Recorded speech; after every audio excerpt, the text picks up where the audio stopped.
Hey guys, today we're gonna go through how to create the strip lash look. Everybody is loving this style right now, so I feel it's a perfect time to make a video on this.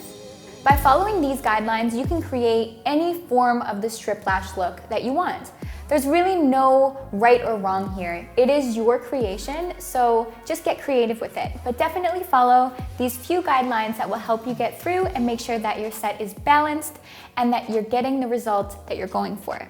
Also, don't forget to stick till the end, because at the end of this video, I'm gonna show 2 different strip lash looks that I've personally done to share with you, as well as the mappings for those as well. So your first step is you wanna decide how dramatic of a set you want. It's a good idea in consultation to work with your client on deciding this. So you're gonna maybe show them photos to see what kind of style they like.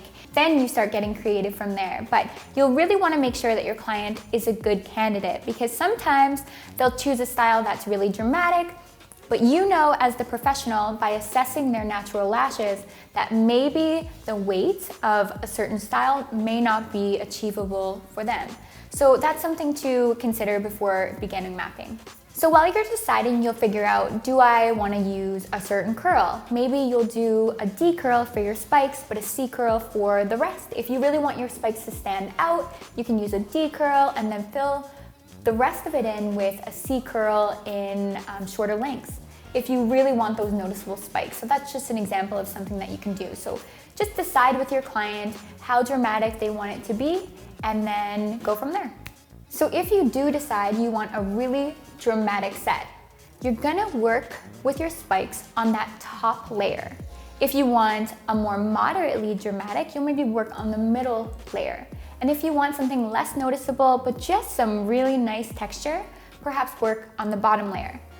With this said, no matter which layer you work on, you can achieve any set. It's all about putting the foundation in afterwards. So if you want your spikes to be crazy noticeable, you put them on the top layer and then you put shorter layers underneath, as explained before. The trick here is to always work on the same layer. So once you've decided that your spikes are on the top layer, then every single one of those spikes has to be on that top layer, or the set will not look the way that you think it will. You'll notice when they open their eyes that one will look a little bit lower, and that's not the peak that you were going for. So just remember, working on the same layer is of utmost importance. Another thing that you have to remember is your client sees their lashes with their eyes open. So always map their set with their eye open, and maybe use one of your mirrors. Your lash mirrors are a really great way to see how they'll see the set. Especially with spike lashes, you want to make sure that all those spikes are falling in the direction that you want them to, but also that they're sitting on the right layer, because sometimes layers seem like, because layers are sporadic, you may think that a layer is the top, but then it's actually placed a little bit further down the lid than other top layers. I hope that makes sense. But just really staying cautious, that's where your mirror really comes into play. So now that you know these things, you're ready to map your set. But as I've said before, remember to map with the eye open. I'll actually have another video on Instagram TV called Mapping with the Eye Open. You can also find this on YouTube. But definitely check this out if you aren't familiar with mapping with the eye open. It's a really good video to watch. Once you've mapped with the eye open, then you can transfer that on to your pad and work from there.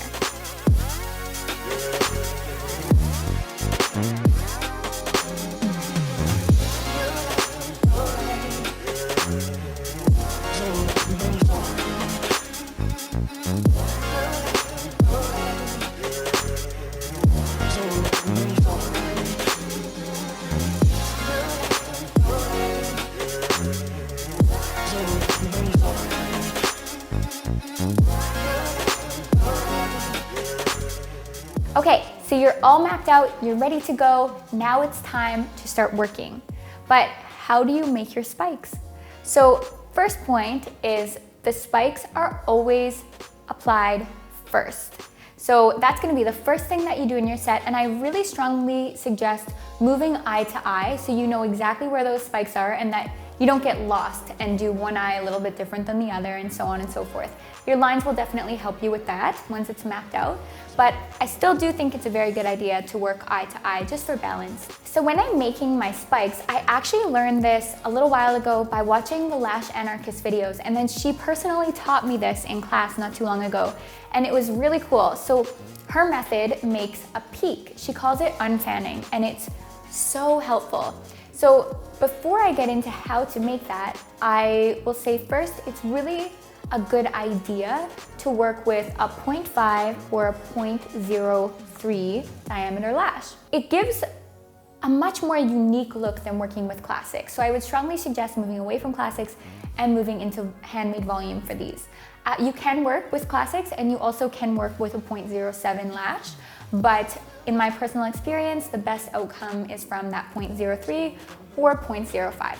So what you'll do is find your length that you want. You're gonna grip them as you would a handmade fan, as if you were gripping your handmade fan and laying it back on the strip. The only thing is you're going to, instead of fanning it out, you're going to pick it up, dip it in glue, flip it over, pinch it in your finger, and then you're gonna grip with your volume tweezer at the tip, and then hold and place it on the lash. So you don't have to do it this way. I know it's pretty advanced and it does take a little more getting used to, but trust me, it makes a beautiful result. It gives more of a pointed peak, whereas if you are doing the classic, just like gripping the lashes from the strip, dipping and laying, it's still gonna look beautiful, but it won't have that dark peak look, which is totally fine.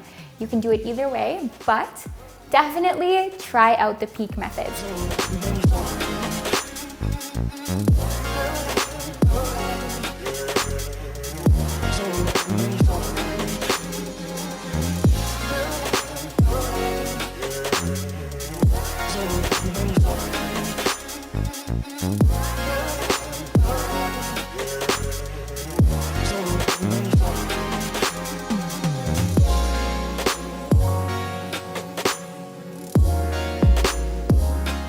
Once the peaks are applied, you've got your shape, which is awesome. So you're now ready to move on to filling in the rest. It's strongly advised that if you want your peaks to look much more dramatic, then you'll bump down the lengths on the rest of the lashes. So when you're filling in the rest. So 2 millimeters are definitely suggested, but if you want some really intense peaks, you can even move down to 3 or 4 millimeters. Like I've said, this is your art piece. Do what you want, play around, get some models in, and try different styles on them. You can make handmade fans, of course, for this set, or you can speed through with pro fans. Either will work just fine. I've done sets with both, and they're beautiful. So it's totally a preference thing / a speed thing.